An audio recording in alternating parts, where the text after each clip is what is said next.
আমি জানি কি ধরনের উস্কানি, অসভ্যতামি, নোংরামি পুলিশকে দর্শক হিসেবে রেখে এখানে গতকাল থেকে করা হয়েছে। এখানে পতাকা ছেঁড়া হয়েছে, ব্যানার ছেঁড়া হয়েছে, এমনকি গতকাল রাত্রে এই মঞ্চকেও কার্যত দখল করে নেওয়া হয়েছিল। ভেবেছিল বীজপুর, কাঁচড়াপাড়া, হালি শহরে এই রকম সন্ত্রাসের পরিবেশ করলে ভারতীয় জনতা পার্টির কার্যকর্তারা হয়তো কিছুজন আসবে, অনেকেই আসবে না। আমি যারা করেছিল তাদেরকে বলি, আপনাদের জন্যই মিছিলে যত লোক রাস্তার দুদিকে, দোকানে, বাড়ির ছাদে, শপিং মলে, হাটে, বাজারে তার থেকেও 3 গুণ লোক দাঁড়িয়ে নরেন্দ্র মোদীর পার্টিকে পুষ্পবৃষ্টি করেছে। আমি সকলকে ধন্যবাদ জানাই, অভিনন্দন জানাই। আমাদের মধ্যে আজকের এই কর্মসূচির ব্যবস্থাপক, আয়োজক, আমাদের এখানকার মণ্ডলের যারা সভাপতি আছেন, আমাদের সজল ভাই, অমিত ভাই, সঞ্জয়, হীরা মণ্ডল সহ প্রত্যেককে প্রথমেই আমি অভিনন্দন জানাই। আমাদের জেলার তরুণ সভাপতি, এই রাজ্যের অত্যন্ত পরীক্ষিত যুব নেতা, আমডাঙ্গার লড়াই সংগ্রামে প্রতিনিয়ত প্রাণ ঝুঁকি নিয়ে কাজ করেন তাপস ঘোষকে তার সাংগঠনিক দায়িত্বে প্রথম কর্মসূচিকে সফল করার জন্য আন্তরিক অভিনন্দন জানাই। ভারতীয় জনতা পার্টির এই রাজ্যের বলিষ্ঠ নেতা, প্রাক্তন সাংসদ, লড়াকু নেতা অর্জুন সিং মহোদয়, তাকেও ধন্যবাদ এবং সম্মান জানাই। আমাদের রাজ্য মহিলা মোর্চার সভানেত্রী বোন শ্রীমতী ফাল্গুনী পাত্র মহোদয়া, তাকে এবং মাতৃমণ্ডলীকে, দিদিকে, বোনেদেরকে সম্মান জানাই। আমাদের মধ্যে প্রাক্তন সভাপতিরা প্রায় সবাই এসেছে। এটাই তাপসের প্রথম কর্মসূচির বড় সাফল্য। অহিন বসু, অশোক দাস, সন্দীপ ব্যানার্জি, মনোজ ব্যানার্জি, বাবলু হাজারি, আমি প্রত্যেক প্রাক্তন সভাপতিকে অন্তর থেকে কৃতজ্ঞতা জ্ঞাপন করি। বর্ষিয়ান সিল্লা, তরুণ নেতা মানস ভাই, কৌস্তব ভাই এবং সম্মানিত মঞ্চ, কারণ আমরা প্রায় কিছু কম বেশি 2 কিলোমিটার পথ হেঁটে এখানে সমবেত হয়েছে অল্প কিছু কথা নিবেদন করব বলে। আপনারা জানেন বর্ষাকাল, পুরসভা রিগিং ছাপ্পা বাজরা চালায়, আমরা চাইলে কোনো মাঠ দেয় না, উপায় নেই, রাস্তাতে পথসভা, তাই বেশিক্ষণ পথসভা করে পথচারীদের অসুবিধা আমরা করতে চাই না। আমি বিশেষ করে বিমলেশ সহ যুব মোর্চার ভাইদের অনুরোধ করব যাতে রাস্তার মাঝখানটা তারা একটু দেখে নেয়, যাতে পথচারীরা একটু যাতায়াত করতে পারে। পবন সিং এসেছেন, আমার ভাই এমএলএ, বরাবর পিছনে থাকে, আমি দেখতে পাইনি। তাপস বলল পবনও আছে, আমি জানি পবন নীরবে নিভৃতে কাজ করে, আমি পবনকেও শুভেচ্ছা জানালাম। আপনাদের আমি কর্মসূচির কারণ আর কয়েকটা কথা শুধু বলে রাখতে চাই। এই পুলিশের দ্রোণ কালকে কোথায় ছিল ভাই? যখন মঞ্চ ভাঙছিল, একটু আগে মিছিলের উপরে হামলা করছিল গলি থেকে, মাত্র 10টা লোক, আপনারা 5000 ছিলেন, আমি সামলে দিলাম। ওরা ফাঁদ পাচ্ছে, সুবোধ কমলরা রাত্রে ঘুমোতে পারছে না, কারণ আজ 6 মাস পরে সাইজ হবে।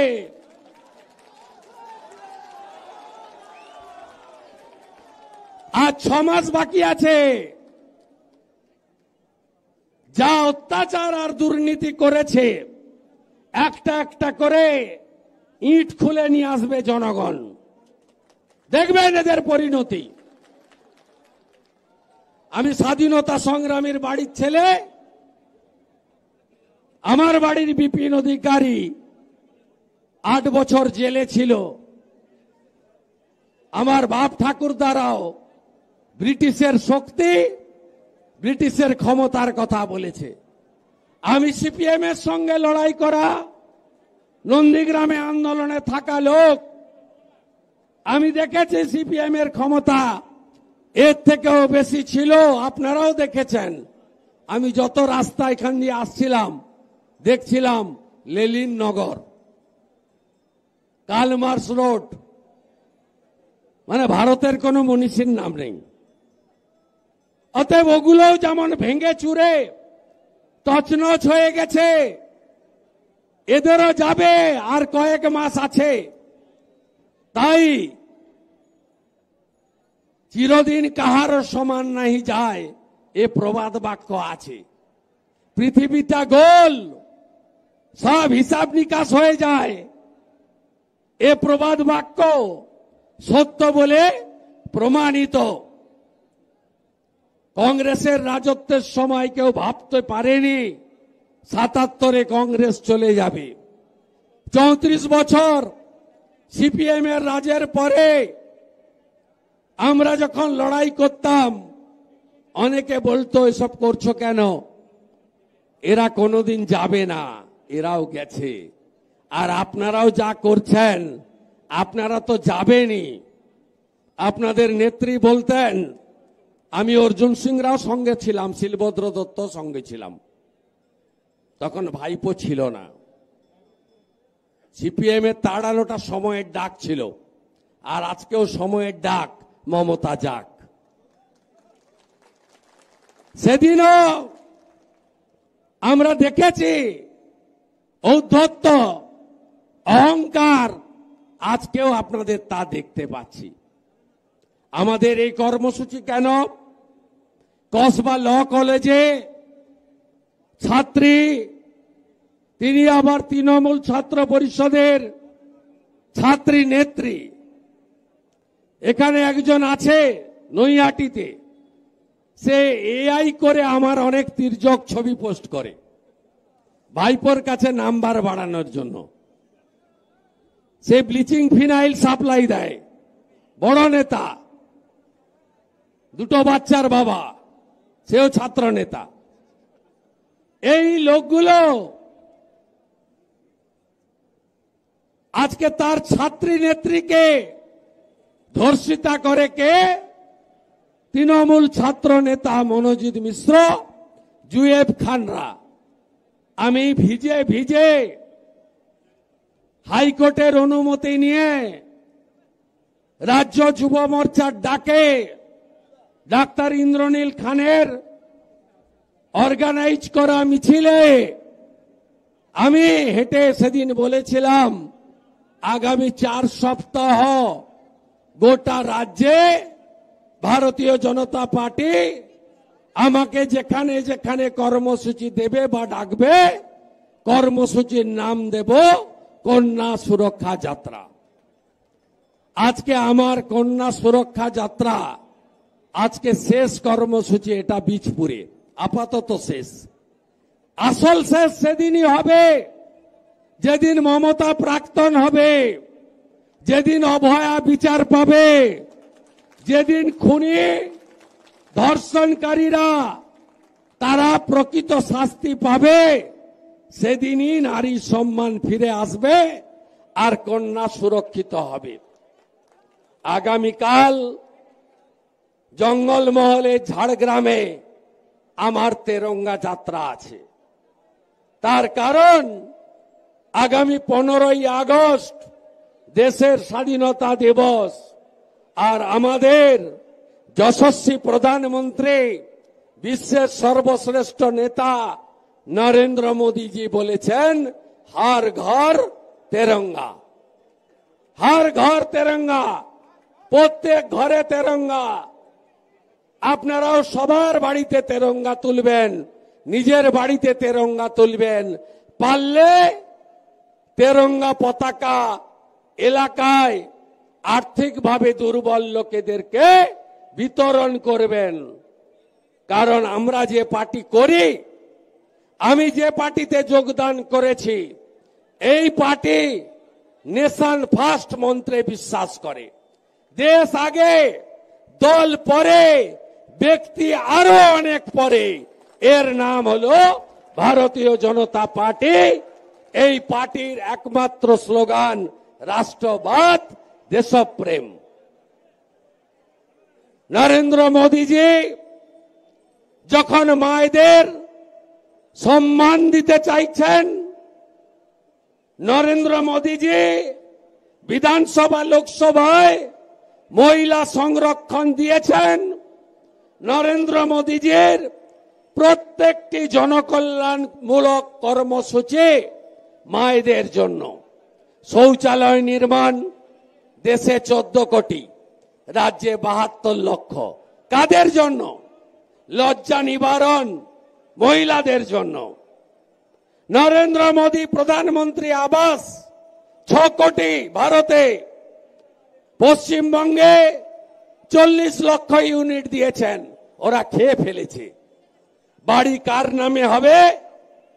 বাড়ির যিনি মহিলা তার নামে এগ্রিমেন্ট করতে হবে, তাহলেই প্রধানমন্ত্রী আবাস যোজনার টাকা পাবেন।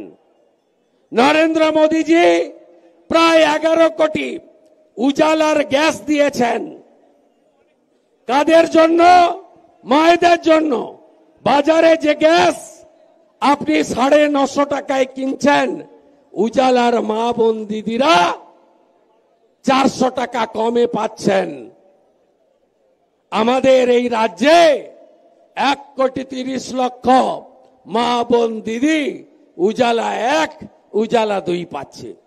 নরেন্দ্র মোদীজি হর ঘর নলে জল, প্রত্যেক বাড়িতে জল জীবন মিশনে গোটা ভারতে জল দিয়েছেন। সবচেয়ে জল জোগাড় করতে হয় কাদের? খাওয়ার জল, রান্নার জল, স্নানের জল, সব মাদের, বোনেদের, দিদিদের, কন্যাদের। মোদীজি জল দিয়েছেন, হর ঘর নলে জল। নরেন্দ্র মোদীজি 82 কোটি দেশবাসীকে তিনি মাথা পিছু 5 কেজি করে রেশন দিচ্ছেন। 2 লক্ষ কোটি টাকা বছরে। রুটি বানায় কে? ভাত রান্না করে কে? সবজি তৈরি করে কে? আমাদের খাওয়ার দায় কে? মা, বোন, দিদি, সহধর্মিনীরা। তাদের জন্য রেশনের ব্যবস্থা করেছেন মোদীজি।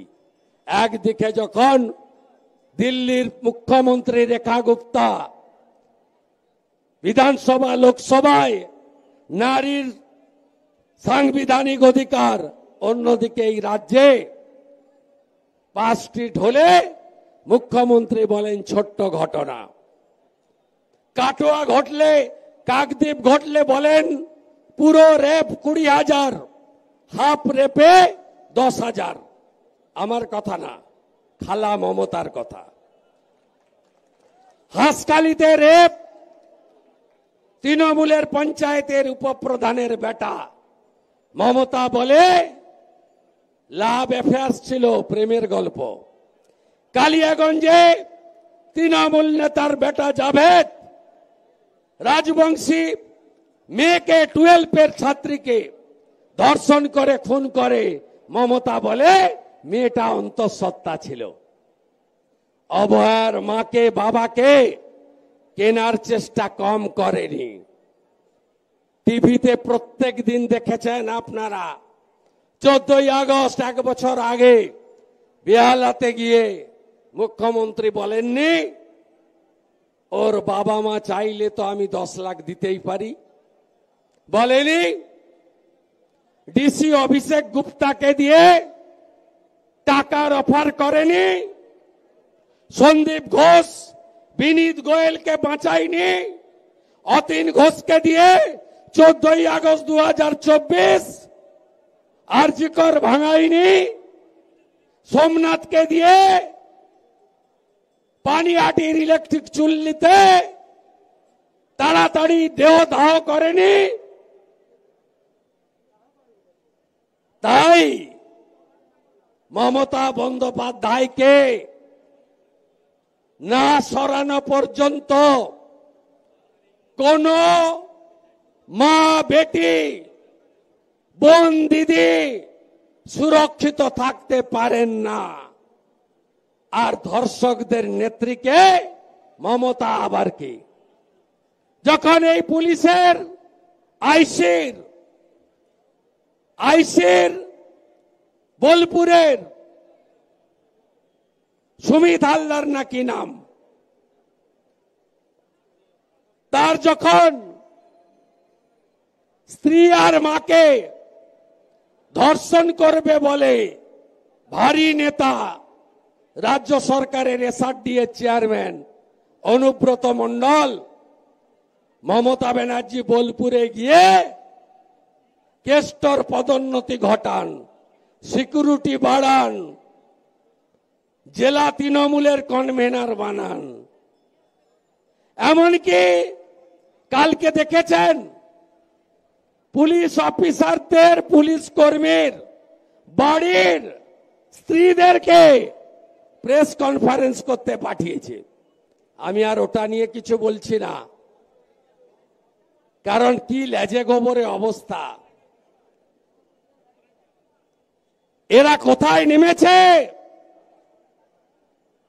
আমি যেখানেই কর্মসূচি করতে যাব, বিধানসভার গেটে হোক, বিধানসভার ভেতরে হোক, লালবাজারের সামনে হোক, নবান্ন অভিযান হোক, জিন্সের রিবকের টি শার্ট আর জিন্স পরা 20 জন বোনকে পাঠিয়ে দেয়। তারা পুলিশ না তৃণমূলের মহিলা বাহিনী আমি জানি না, আমি সুযোগ দিই না। আমি ওদের দেখলেই ট্রাউজারের দুটো পকেটে হাত ঢুকিয়ে দিই, দিয়ে বলি আপনাদের যা করার আছে বোনেরা করে নেন। আমার হাত কিন্তু আমি নিজেই বন্দি করে রেখেছি। আপনাকে মমতা পাঠিয়েছে যাতে আমি আপনার সঙ্গে ধাক্কাধাক্কি করি। ওই ছবিটা মমতা চায়। বিরোধী দলনেতাকে জব্দ করতে পারছে না। আপনি যতই চেষ্টা করুন খালা মমতা, আর আপনার চোর ভাইপো নন্দীগ্রামেও হারিয়েছি, ভবানীপুরেও হারাবো। শুধুমাত্র রোহিঙ্গা তাড়াও, বাংলাদেশি মুসলমান তাড়াও বললে হবে না বন্ধু, এর সঙ্গে যুক্ত করুন তৃণমূল তাড়াও। রোহিঙ্গা তাড়াও, বাংলাদেশি মুসলমান তাড়াও। আর কাকে তাড়াতে হবে? আর কাকে তাড়াতে হবে? আর কাকে তাড়াতে হবে?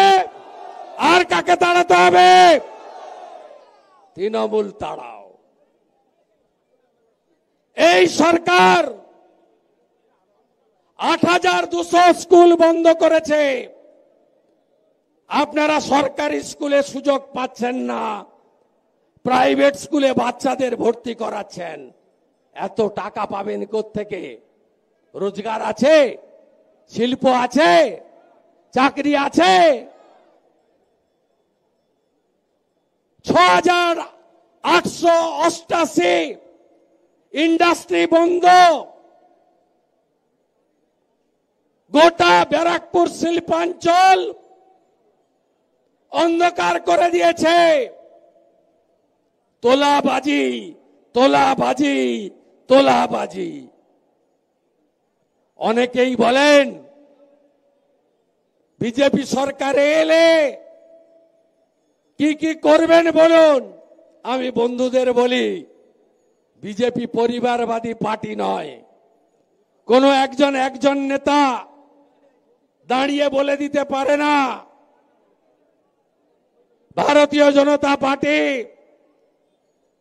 যে যে রাজ্যে সরকারে এসেছে সংকল্পপত্র দিয়ে এসেছে। সংকল্পপত্রে বিজেপি যা বলে 6 মাসের মধ্যে পূরণ করে। হরিয়ানায় বলেছিল বিজেপি 3,57,000 সরকারি পোস্ট পূরণ করব 100 দিনে। করেছে। 2100 টাকা মেয়েদের দিব বলেছিল, দিয়েছে। দিল্লিতে 10 লাখ টাকার আয়ুষ্মান ভারত, 500 টাকার গ্যাস, 2,500 টাকা মহিলাদের দিবে বলেছিল, দিয়েছে। রাজস্থানে 25 লক্ষ টাকা পর্যন্ত চিকিৎসা ফ্রি, 2,500 টাকার গ্যাস, সরকারি বাসে মহিলাদের ফ্রি, ভজনলাল শর্মা দিয়েছে।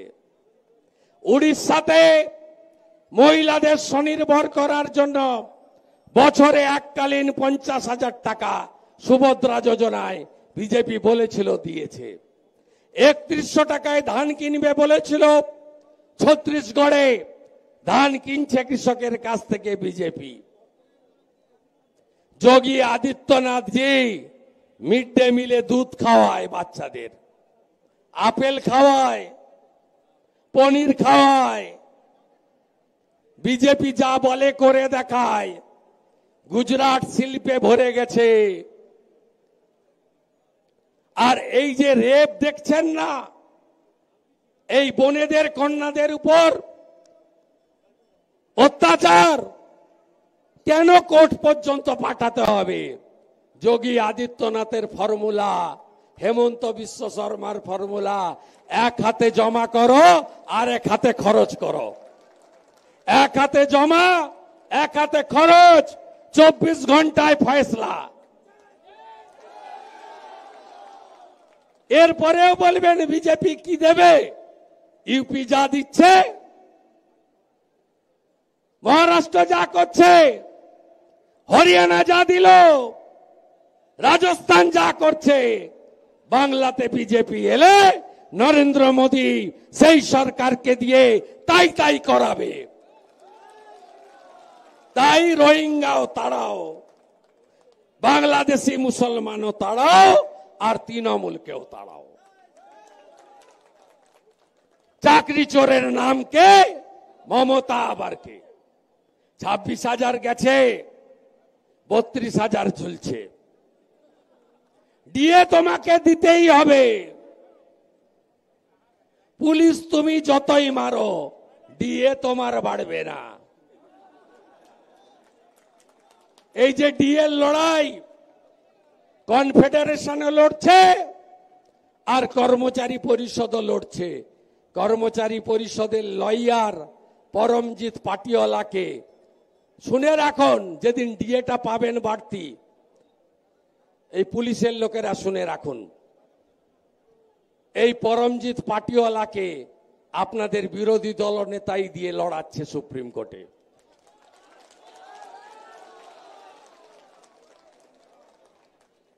এইসব গুন্ডামি করে রোখা যাবে না।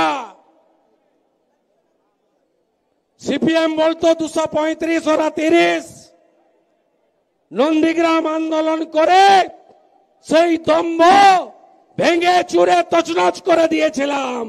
আজকে বলে গেলাম 21-এ হেরেছে মমতা, 26-এ প্রাক্তন হবে মমতা, ভাইপো যাবে জেলে। আর এই গুন্ডাগুলো 19 সালে যখন বিজেপি ঝড়, তখন কোথায় গেছিলেন কমল ভাইরা? দিল্লিতে গিয়ে যোগদান, মনে নেই?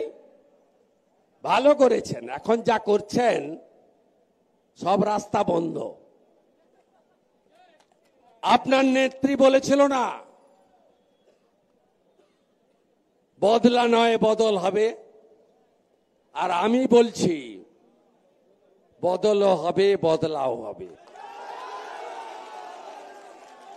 সুদ সব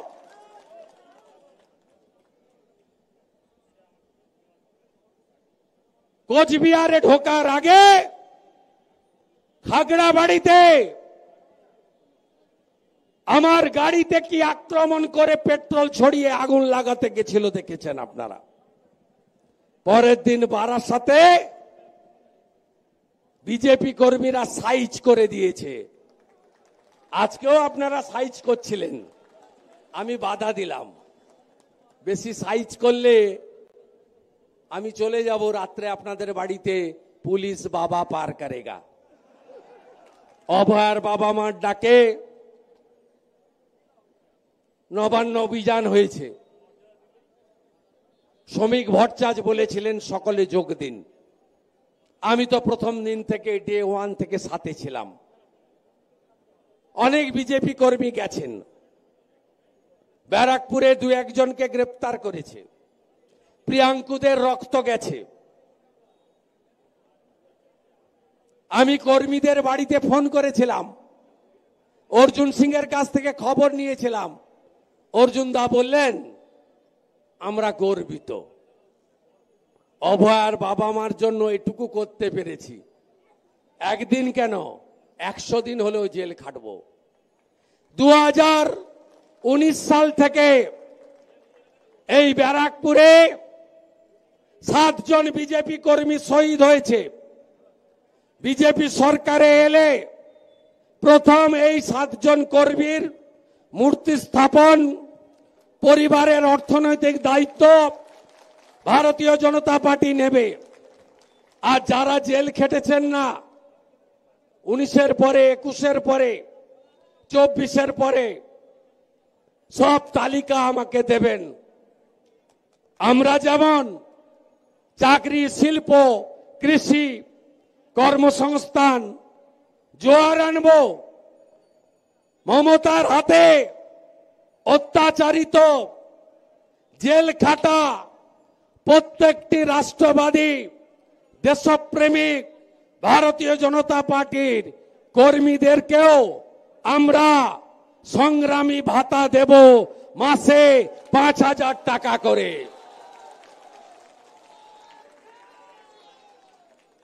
তাই বেশি দিন আর কষ্ট করতে হবে না। এসআইআর যদি ইলেকশন কমিশন করে, করতে বাধ্য, দেখবেন তার আগেই ভোট হয়ে গেছে অর্ধেক। কাদের কাদের নাম বাদ যাবে? বাংলাদেশ থেকে ধর্মীয় কারণে অনেক হিন্দু এখানে আছেন, ব্যারাকপুর এলাকায় প্রচুর হিন্দু লোকজন আছেন, মতুয়ারা আছেন। একদম চিন্তা করবেন না, বড় গ্যারেন্টার নরেন্দ্র মোদী আর ছোট্ট গ্যারেন্টার শুভেন্দু অধিকারী। একটা হিন্দু ধর্মীয় কারণে বাংলাদেশ থেকে প্রাণ নিয়ে চলে এসেছেন, তাদের কোনো ক্ষতি আমরা হতে দেব না। জীবন থাকতে থাকতে 4 রকমের লোকের নাম থাকবে না, মৃত ভোটার থাকবে না, ডবল এন্ট্রি থাকবে না, অস্তিত্বহীন ভুয়া ভোটার থাকবে না, রোহিঙ্গা বাংলাদেশের মুসলমান থাকবে না। প্রথমে ইলেকশন কমিশন কাটবে রোহিঙ্গার বাংলাদেশি মুসলমানকে, এপ্রিলের পরে বিজেপি সরকার হবে, 100টা বুলডোজার লখনৌ থেকে আনবো, কাঁটা তারের এপার থেকে ওপারে ছুঁড়ে ছুঁড়ে ফেলবো। এই আবর্জনাগুলোকে আর 6-7 মাস একটু নাক চাপা দিয়ে কাটিয়ে দেন, তারপরে আর কোনো দুর্গন্ধ থাকবে না। একেবারে রজনীগন্ধা ঝুঁই গোলাপের গন্ধে বাংলাকে ভরিয়ে দেওয়ার কাজ, পল্লবিত সুশোভিত করার কাজ ভারতীয় জনতা পার্টি করবে।